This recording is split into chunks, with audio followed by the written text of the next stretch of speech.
everybody. I want to do a little rant, I guess, about M18 versus M12 and just my take. I personally am not an owner of any M12 stuff. I've recently been thinking about it, mainly because of M12's cordless soldering gun and also their cordless ratchets that they have that are M12. I don't have any DeWalt stuff. I've seen videos saying that the cordless DeWalt is actually, the cordless DeWalt ratchet is like a really good tool. I don't know if they have the extended reach sort of style head that Milwaukee has in the M12, but just from what I've seen, I'd probably be leaning towards the M12 ratchet if I wanted to get one, since I've recently had to change a water pump out, and the pulleys and stuff, and the wheel well, didn't really allow for much arc swing on, a ratchet working on the car, so I was considering getting one, and I was just trying to weigh the pros and cons of investing in that line, especially because a lot of if you try to go and do individual tools, it doesn't really seem to, you're just spending more money trying to convince yourself that you're saving money because you're getting a toolkit. But the only things that I'm really interested, like I said, are the cordless extended reach ratchet in the 3/8 size, and then the soldering gun. Only one of those is related to electrical. I don't really think I would be getting much advantage out of using that in electrical or cordless ratchet, but the soldering gun is nice. Like, for instance, like if you're up on a ladder and you need to solder an LED that's falling apart back together, that's really helpful to not have to use a corded soldering gun. It's annoying enough soldering, and working with a cord is just making the experience worse. So I was thinking about M12, and I have seen some guys, I've used some M12 tools, like I've used the soldering gun, I've used the roto hammer, I've used someone's bandsaw, I've used someone's impact they handed me one time, and I've worked around someone using the drill, and just in my opinion, like, for one thing, the motor gets downsized because the whole what's it called, draw, I guess you could say, is that it weighs less. So one area that's gonna have cuts to from the weight is one of the heaviest parts of the tool, which is the motor. So you get a smaller motor, and then you also get smaller battery cells. So as you can see from the voltage drop from 18 to 12 volts. So some people were saying, well, I buy it because, or some people I've talked to are like, well, I bought the M12 because it's lighter, and I don't really balance, if I was to throw my impact in my bags, M18, I would be kind of quasimodoing my back. So they're saying that it's trying to help them out with weight, but I haven't really done a side-by-side, like put it on a scale, but like I have had someone's M12 impact in my hand, and then I've had my M12 or M18 with a 2.0 battery on it, and honestly I couldn't tell a difference. So if you're considering going into M12 because of a weight thing, maybe consider just buying a couple 2.0s that you can get probably pretty cheap on resale, as opposed to completely investing in basically a different tool lineup at this point. I mean, you might have some crossover compatibility with your charger if you got a more recent charger, an M18 charger that has the 12 volt charger as well. But it's basically like getting a whole nother tool brand. And other than the fact that they're red, I mean, it's basically like you bought two tool brands. So I've heard some people say, like an example that I've had with their roto hammer, like how I was talking about how the motor gets downsized. I was working with a foreman who kind of swears by M12, and I was trying to set a SAMI for a rack that we were building to catch some hall thread to support that rack, and I'm trying to break through the top deck with the roto bit, and which is something you can typically do in the M18 roto hammers, like pretty simply. It's a matter of seconds. And I kind of chalked up this scenario to me kind of being very in an awkward position in a lift. It was not the greatest working space that was available to me, so I was using the M12 thing, and I was like drilling and drilling and drilling, and after it stopped dancing around and stuff, I was able to finally get it to just to stay in one place, but it never broke through. And the battery actually died on me, so I was like, oh well, we'll just go get the company one. And within like 2 seconds, I broke through the top deck and was drilling into concrete. So I do notice a power difference, especially in situations where you can't be, square up on something and put your shoulder and your weight behind it when you press into it. It is noticeable.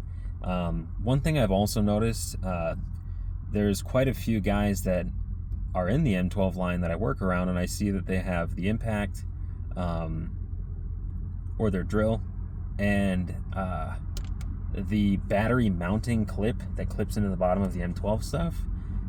It seems to fail over time. Like if you compare the M18 mounting plate, it's got these two like clips on the side, and I've personally never had mine drop off before, or be thrown off like you see in those drill battles. I don't know if you've ever seen them where they zip tie the power button on and they just let the drills go at it. But I've never had the mechanism fail on the M18. But a lot of guys I'll see, they have tape around the clips that go and clip into the impact or the drill. And that's just kind of concerning, because like if you're ever in a situation where you need everything to be right in order to do something that's has a degree of difficulty to it, the last thing you want to do is like you're up on a ladder really high and you just got the screw to be magnetized onto the bit that you're using, and it's windy, and then the battery's like slightly hanging out. It's just one more thing that you have to check. So and that I literally saw that happen to one guy who's had his M12 stuff for a little bit, and I guess some people could say, yeah, that's covered under warranty probably, but yeah, in my opinion, why put yourself out there, right, and put yourself into more trouble if you want to just get something that's tried and true and reliable. You probably want to go that route. That's not going to cause you headaches. It's going to cause you the least amount of headaches. So just kind of my 2 cents on it. It seems like the M12 bandsaw is fine. Like it still has that mechanism problem with the battery. It's nice that they do make, I will say this, that there is an advantage to having M12 bandsaws, because they do make single-handed M12 bandsaws, which if you work for a very nitpicky, safety-oriented company, you then have a tool that literally says it can be one-handed. And I've seen some people, like I kind of work at a place like that, and even still they're like, oh, you need two hands on it. It's like, it's a one-handed tool. Like, what do you want me to do?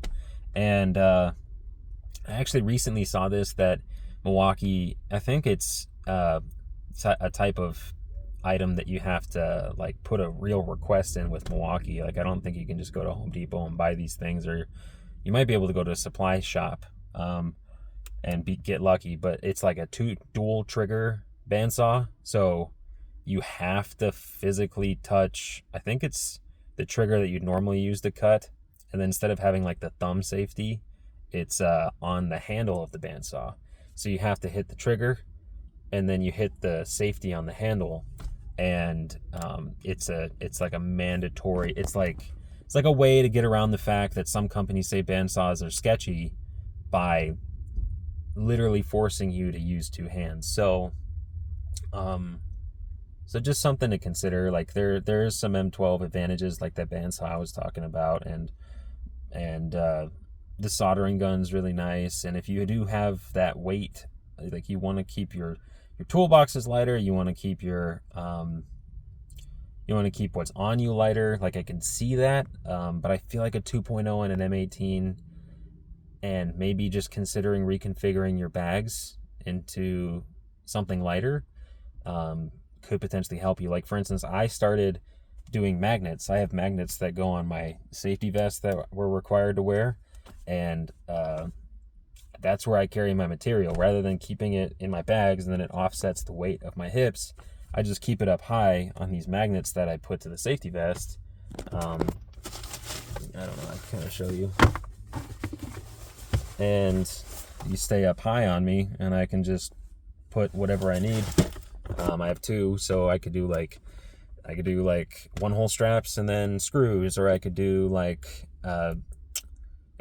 ground pigtails and then like wire nuts, or something like that, and then just have a cart that I continue to refuel that stuff when it goes out. So yeah, so that's just kind of a couple of opinions. I probably missed a couple of things that you could talk about, but just want to kind of give my opinion on whether or not M12 is necessary, or if it's like, from my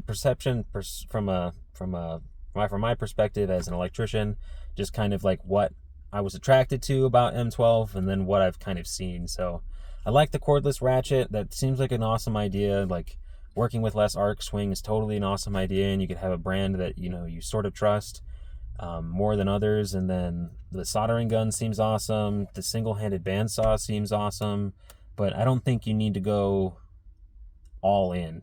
I think you could maybe get like one or two tools and get like a couple of their bigger of the M12 batteries, and then like maybe call it at that, because I think there's certain things that bigger is like, a bigger motor is better. And like a roto hammer, like if you're drilling and you come across a situation where you got to drill through a concrete wall so that you can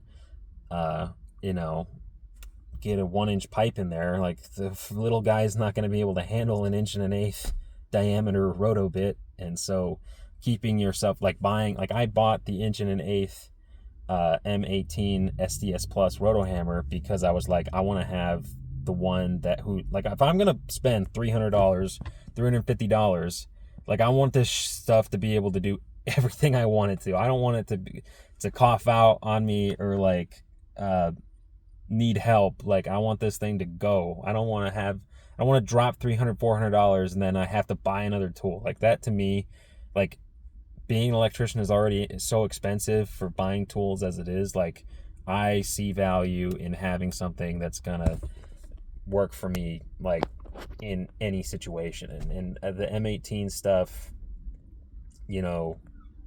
I feel like it's you want more power, so go that way. That's my opinion on that.